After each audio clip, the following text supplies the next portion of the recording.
ठरलं तर मग मालिकेच्या पुढील काही येणाऱ्या भागांचे अपडेट जाणून घेऊया आपल्या आजच्या या व्हिडिओमध्ये. चला तर मग प्रेक्षकांनो सुरुवात करूया आपल्या व्हिडिओला.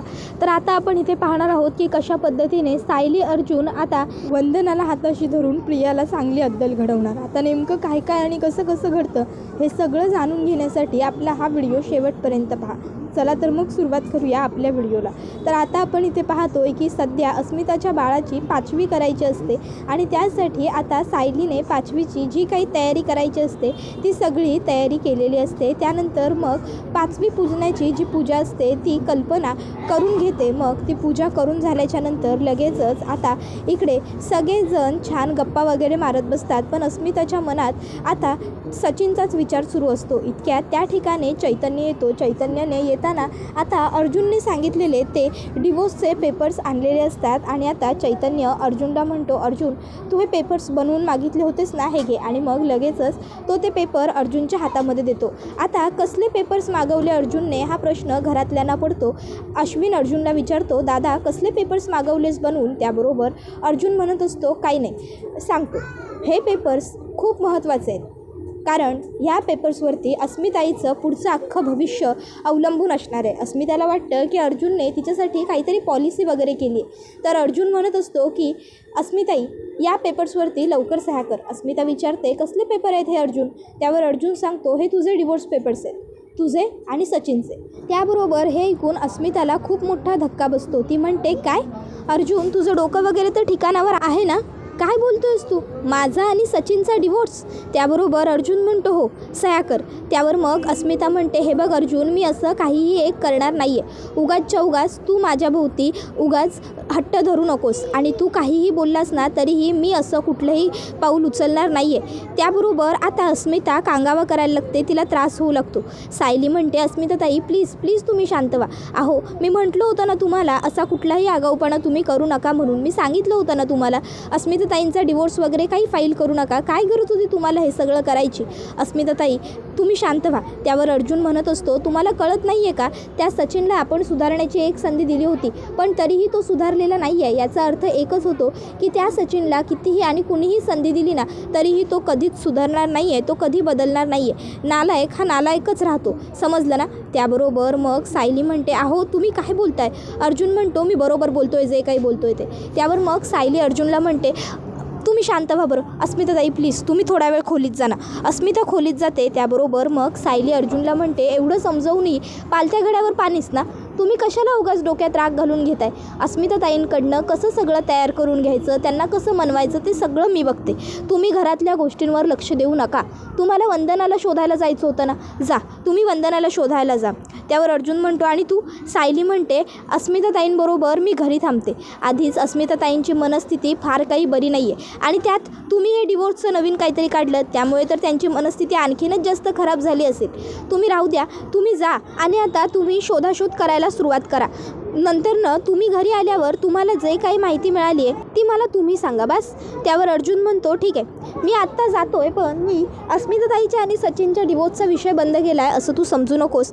अस्मिताताईला जितक्या लवकर जमेल तितक्या लवकर तू समजाव, नाहीतर मग तिला मी माझ्या पद्धतीने समजवेन.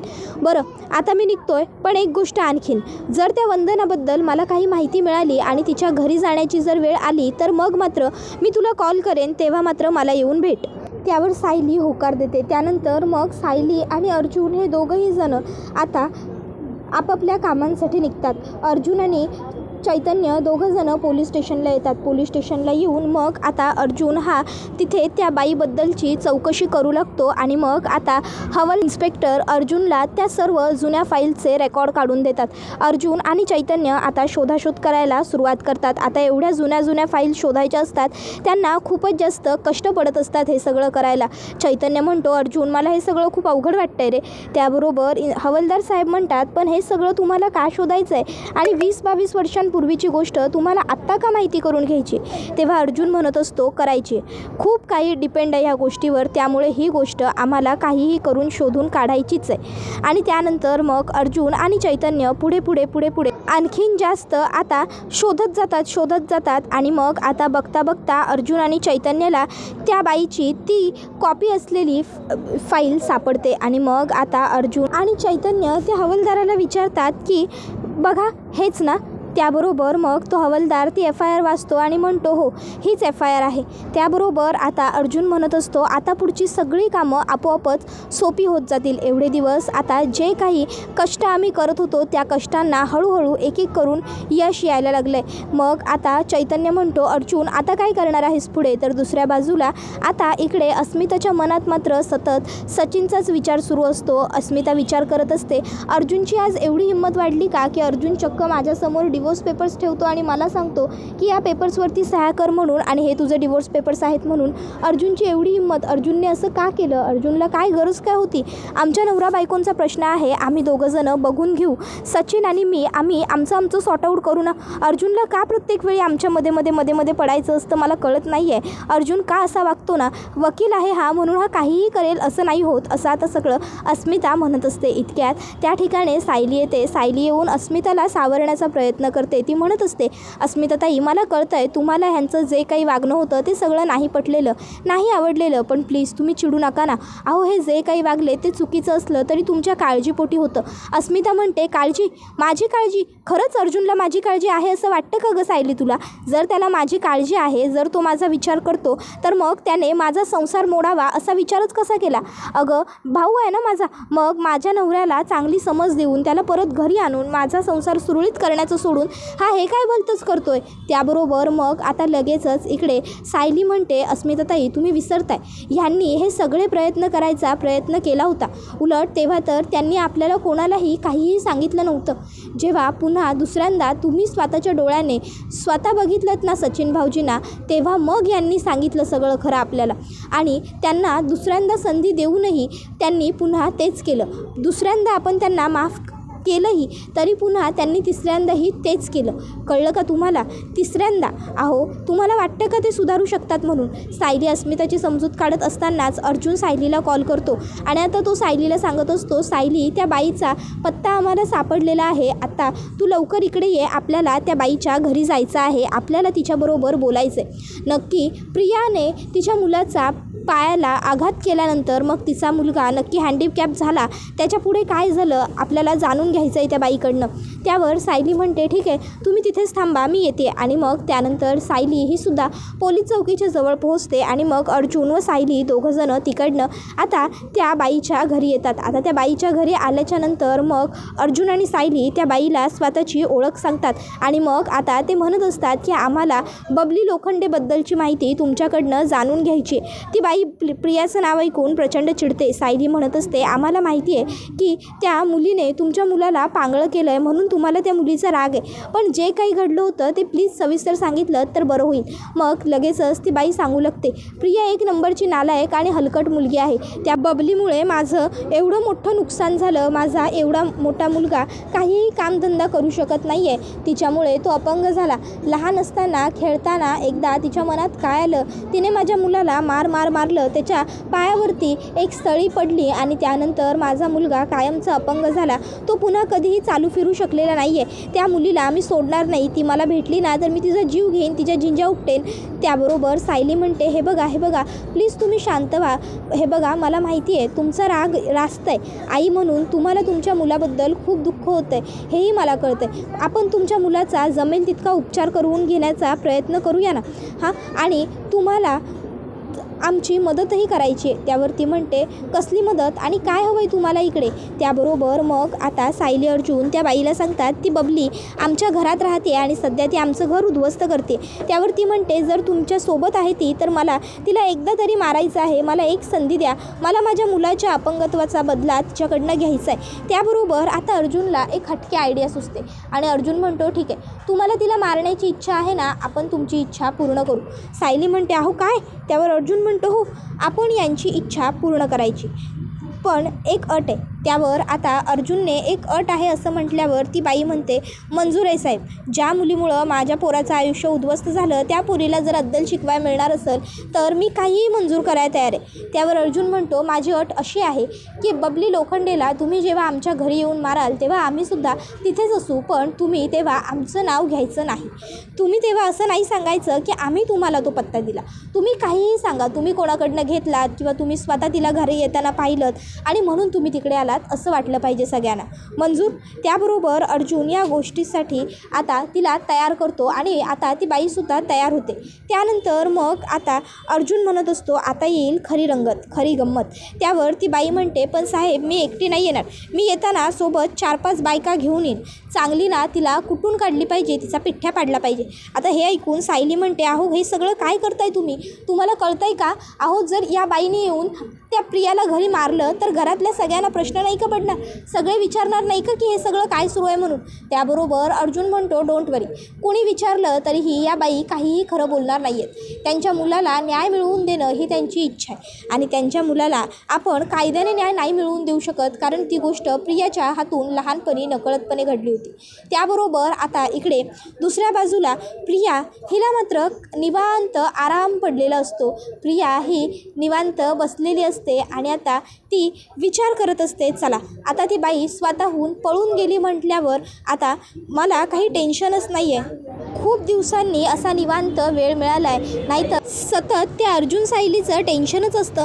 माझ्या विरुद्ध काही पुरावे मिळवत आहेत का, माझ्या विरुद्ध काही करतायत का. पण आता त्या सदा आणि मैनाला तर मी आधीच इकडनं पळवून लावलेलं आहे आणि त्यात आता ही बाई स्वतःहून निघून गेली आहे, म्हणजे माझं सगळं टेन्शन संपलं आहे. असा विचार करत प्रिया निवांत गार्डनमध्ये जो झुला असतो त्या झुल्यावर बसून झुलत असते. इतक्यात तिकडे ती बाई येते आणि आता तिने येताना 4-5 बायका सोबत आणलेल्या असतात आणि ती म्हणते ती बघा बबली, हिच्यामुळेच माझ्या लेकाची ती अवस्था झाली आहे. त्याबरोबर मग आता त्या बायका आणि ही बाई मिळून येतात आणि प्रियाला मध्ये घेऊन मारायला लागतात. आता त्या मुलाची आई तर चप्पल काढून प्रियाला मारायला सुरुवात करते. त्याबरोबर इतर बायकाही त्यांच्या चपला काढतात आणि प्रियाला मारायला सुरुवात करतात.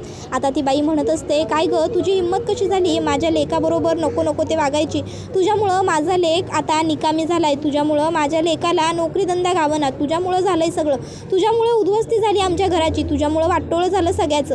त्याबरोबर त्या ठिकाणी अश्विन आणि घरातले इतर सगळे सदस्य येतात. आता हा सर्व प्रकार बघून घरातल्यांना सगळ्यांनाच आश्चर्य वाटतं.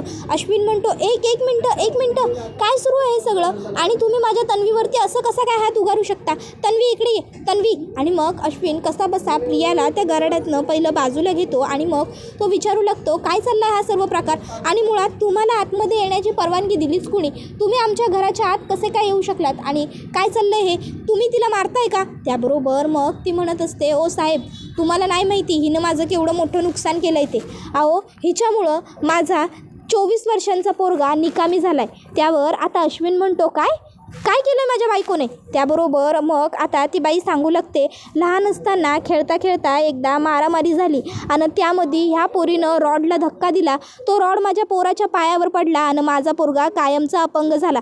त्या दिवसापासून मी हिला हुडकतोय पण मला भेटत नव्हती, आज कुठंतरी जाऊन ही मला घावली आहे, तर तुम्हासनी काय वाटतं मी हिला असंच सोडायला हवं होय. त्यावर मग अश्विन म्हणतो एक मिनटं प्लीज हे बघा तन्वीकडनं जे काही झालं आहे ते लहानपणी झालं आहे, चुकून झालं आहे, जाणून बुजून किंवा मुद्दामून ठरवून तिने काहीही केलेलं नाही आहे. त्यामुळे प्लीज तुम्ही हे जे काही करताय ना ते सगळं नका करू, कारण हे सगळं करून आत्ता काही उपयोग नाही आहे. माझ्या बायकोमुळे तुमचं नुकसान झालं आहे ना, ठीक आहे मी तुम्हाला नुकसान भरपाई देतो, मग तर झालं ना, एवढं सगळं घडलं आहे त्यासाठी मी तुम्हाला नुकसान भरपाई देईन, पण प्लीज तुम्ही आता कोणीही तन्वीवर हात उगारू नका. आणि हे बघा जे काही झालं आहे त्यामध्ये तन्वीचीही काही चूक नव्हती आणि तुमच्या मुलाचीही काही चूक नव्हती, कारण तेव्हा ती लोकं लहान होती. हे घ्या मी तुम्हाला हे 25,000 रुपये देतो आहे, तुम्ही तुमच्या मुलाच्या उपचाराला हे पैसे वापरा आणि जर तरीही तुमच्या मुलाचा उपचार होत नसला तर तुम्ही त्याला माझ्या हॉस्पिटलला घेऊन या, मी स्वतः डॉक्टर आहे. त्याबरोबर आता ती म्हणत असते नाही नको, आम्हाला तुमच्याकडनं उपचार करून घ्यायचंच नाही आहेत, तुम्ही आम्हाला आणखीन जास्तीचे पैसे द्या, मला जास्त पैसे हवेत, मी माझ्या मुलाचा उपचार बाहेर करून घेईन. आता त्या बाईने पैशांची जास्त मागणी केल्यावर मग सायली म्हणते एक मिनटं बस पुरे झालं नाही, म्हणजे आता हे प्रकरण आणखीन जास्त वाढवायची गरज नाही आहे. अश्विन भाऊजी तुम्ही एक काम करा, तुम्ही प्रियाला घेऊन आतमध्ये जा, आई बाबा तुम्ही सगळेसुद्धा आतमध्ये जा, इथे काय करायचं ह्या बाईंशी काय बोलायचं कसं बोलायचं ते सगळं मी बघते आणि हे बघतील, तुम्ही जा. मग त्याबरोबर सगळेजण आता तिकडनं घरात जातात. मग आता अर्जुन हा त्या बाईला म्हणत असतो हे बघा बाई तुमची इच्छा होती प्रियाला मारायची आणि म्हणूनच मी तुम्हाला इथे येण्याची परवानगी दिली होती, आता तरीही माझ्या भावाने नुकसान भरपाई म्हणून तुम्हाला 25,000 रुपये देऊ केलेत, उगाच तुम्ही जास्त अपेक्षा करू नका, हे 25,000 रुपये घ्या आणि आत्ताच्या आत्ता ताबडतोब इकडनं निघून जा. त्याबरोबर सायली म्हणते आणि तसंही लहान असताना प्रियाकडनं खरं तर चुकून खेळता अंधाधुंद तुमच्या मुलाला लागलं होतं. उगाचच्या उगाच आता तुम्ही त्यासाठी आमच्याकडनं पैसे उकाळू शकत नाही आणि तुम्हाला जे काही पैसे हवे असतील ना ते पैसे तुम्ही प्रियाकडनं वसूल करायचे, आमच्या अश्विन भाऊजींकडनं नाही. समजलं ना? ऑलरेडी ती प्रिया आमच्या अश्विन भाऊजींना खूप लुटते. त्यामुळे आत्ता तुम्ही इकडनं जा. नंतर जर तुमची मदत लागली तर आम्ही तुम्हाला बोलू. त्यानंतर ती बाई तिकडनं जात असते. तर सायली तिला मागून हाक मारत म्हणते, प्रियाबद्दल आणखीन काही आठवलं तर आम्हाला जरूर सांगा. तर इकडे आता हा सगळा कांगावा सुरू असतो, गडबड सुरू असते. या सगळ्यामध्ये घरातले सगळे लोक व्यस्त असतात. घरात कोणाचंही आपल्याकडे लक्ष नाही आहे. ही गोष्ट आता अस्मिताच्या लक्षात येते आणि अस्मिता ही आता गुपचूप सचिनला शोधायला मी आत्ताच जाऊ का? आता कोणाचं लक्षही नाही आहे, त्यामुळे मला कुणी अडवूही शकणार नाही असा विचार करते आणि आता सचिनला शोधायला जाण्यासाठी अस्मिता घराबाहेर पडते. अस्मिता म्हणत असते, सचिनची काळजी कोणाला नसली तरी मला आहे. मग ती सचिनच्या फोनवर सतत फोन ट्राय करत असते. तिला वाटत असतं सचिनचा फोन सचिन उचलेल. सचिनला फोन लागत असतो पण तो फोन उचलत नसतो. आता बराच वेळ पायपीट केल्यानंतर अस्मिता थकते. त्यात आता दुपारचं कडक ऊन वाढत येतं आणि मग मात्र अस्मिताचे बाण फुटतात आणि अस्मिताला घोवळ येते आणि अस्मिता आता घोवळ येऊन खाली कोसळते. आता अस्मिता खाली पडलेली असते आणि त्याचवेळी आता त्या ठिकाणी अस्मिताच्या आसपास काही लोक जमा होतात. आता त्यातला एक माणूस बघतो की अस्मिताच्या जवळ तिचा फोन आहे. मग तो माणूस अस्मिताचा फोन उचलतो आणि आता लगेच त्या फोनवरती नंबर चालू करतो. तर त्यामध्ये सचिनचाच नंबर त्याला वरती दिसतो. मग आता तो माणूस सचिनला फोन करतो आणि आता तो सचिनला म्हणत असतो की इथं एक बाई चक्कर येऊन पडलेली आहे आणि त्यांच्या फोनमध्ये वरती तुमचाच नंबर आम्हाला सापडला म्हणून आम्ही तुम्हाला फोन केला. तुम्ही कोणी असाल त्यांचे नातेवाईक तर प्लीज या. त्याबरोबर आता लगेचच हे ऐकून सचिन घाबरतो आणि सचिनच्या लक्षात येतं अस्मिता प्रेग्नंट आहे. जर तिला काही कमी जास्त झालं तर सचिन लगेचच म्हणतो, ठीक आहे मी येतोय. थँक्यू सो मच कॉल केल्याबद्दल. प्लीज तुम्ही थोडा वेळ तिथे थांबा तिच्याजवळ, मी लगेच आलो. आणि मग पनवेल हायवेजवळ जी गल्ली असते त्या गल्लीमध्ये आता कुठेतरी सचिन येतो. बघतो तर काय, अस्मिता आता कोसळलेली असते. सचिन अस्मिताच्या चेहऱ्यावर पाणी वगैरे मारतो, अस्मिताला उठवतो आणि काय झालं स्वीटहार्ट, तू कशी काय पडलीस, तू ठीक आहेस ना, तू उन्हातानात न एवढी बाहेर का पडलीस वगैरे विचारतो. त्यावर मग आता अस्मिता ही सचिनला घट्ट मिठी मारते. सचिनही आता अस्मिताला मिठी मारतो. आता मिठी मारताना सचिनच्या लक्षात येतं अस्मिताचं पोट नाही आहे. मग सचिन विचारतो, अस्मी म्हणजे तू? त्यावर अस्मिता म्हणते, हो झाली माझी डिलिव्हरी, आपल्याला मुलगा झाला सचिन. आता हे ऐकून सचिन हा खुश तर होतो पण आता सचिन विचार करतो सुभेदारांच्या घरात घुसण्यासाठी आता हा एकमेव मार्ग आहे. मग सचिन म्हणतो, अस्मी खरं तर मला आपल्या बाळाबरोबर तुझ्याबरोबर वेळ घालवायचा होता पण आता मी त्याबरोबर. अस्मिता म्हणते, अरे आता तू काय, तू चल ना माझ्याबरोबर, आता तुला कोणीही काहीही बोलणार नाही, मी आहे ना तुझ्याबरोबर, सगळं चांगलं होईल, चल. आणि मग सचिन अस्मिताला घेऊन घरी येतो. त्याबरोबर आता अर्जुन हा सचिनला बघतो आणि त्याचं डोकंच खवळतं. अर्जुन म्हणत असतो, एक मिनटं, हा इथे काय करतोय? अस्मिताई एक गोष्ट लक्षात ठेव, ह्या नीच नालायक हरामी हरामखोर माणसाला ह्या घरामध्ये जागा नाही आहे, त्यामुळे आत्ताच्या आत्ता याला इकडनं चालतं व्हायला सांग, याचं तोंडही आम्हाला कोणाला पाहायचं नाही आहे. त्यावर आता अस्मिता म्हणते, अर्जुन अरे काय बोलतोयस तू? हे बोलताना जरा विचार कर, तो तुझ्या मोठ्या बहिणीचा माझा नवरा आहे, माझ्या नवऱ्याबरोबर माझ्यासमोर तू या अशा पद्धतीने बोलणार आहेस का? आणि का सचिनला या घरामध्ये जागा नाही आहे? सचिन माझा नवरा आहे आणि माझ्यापासून त्याला दूर करण्याचा हक्क कोणालाही नाही आहे. आणि सचिन माझ्याजवळ स्वतःहून आला आहे. जेव्हा मी रस्त्यावर घोवळ येऊन पडले तेव्हा लोकांनी त्याला कॉल केला आणि बोलवलं. सचिन धावत पळत माझ्यासाठी आला ना, म्हणजे त्याचं माझ्यावर प्रेम आहे म्हणूनच ना. त्यावर आता सगळे म्हणतात, काय तू रस्त्यावर चक्कर येऊन पडलीस? त्यावर अस्मिता म्हणते, हो. त्यावर सगळे म्हणतात, कशी काय? त्यावर मग अस्मिता सांगते, मी सचिनला शोधायला गेले होते. तेव्हा अर्जुन तिला म्हणत असतो, अस्मिताई अगं ह्या माणसाने तुला एवढं फसवलं, तुझ्याबरोबर फ्रॉड केला, तुला चीट केलं, डबल डेट केलं, तू लग्नाची बायको असताना दुसऱ्या मुलींबरोबर फिरला आणि तरीही तुला याची काळजी वाटते का अस्मिताई? का, कशासाठी? हे बघ, ते काहीही असलं ना तरी ह्या असल्या माणसाला आम्ही आमच्या घरात ठेवून घेऊ शकत नाही. याला ह्या घरात थारा नाही म्हणजे नाही, याने इथंच थांबायचं. त्याबरोबर कल्पना म्हणत असते, मला सुद्धा अर्जुनचं म्हणणं पटतं आहे आणि मी अर्जुनच्या बाजूने. आता अस्मिता ही म्हणत असते, अरे काय चाललंय तुमचं, का वागताय तुम्ही सगळे असे? सचिनला सगळ्यांनी दारातच उभा ठेवलेला असतो आणि सगळेजण चिडचिड करत असतात, सचिनला चांगलं सुनावत असतात. त्याबरोबर हा व्हिडिओ इथेच संपतो. व्हिडिओ आवडला असेल तर व्हिडिओला लाईक करा, चॅनलवर नवीन असाल तर चॅनलला सबस्क्राईब करा आणि बेल आयकॉन आठवणीने प्रेस करा, जेणेकरून तुम्हाला पुढच्या प्रत्येक व्हिडिओचं नोटिफिकेशन मिळत जाईल आणि सर्व व्हिडिओंचा आनंद हा अगदी उत्तम पद्धतीने घेता येईल. चला तर मग प्रेक्षकांनो, आजच्या पुरतं इथेच थांबूया. पुढचा व्हिडिओ येईपर्यंत ह्या व्हिडिओचा उत्तम पद्धतीने आनंद घेत राहा. धन्यवाद.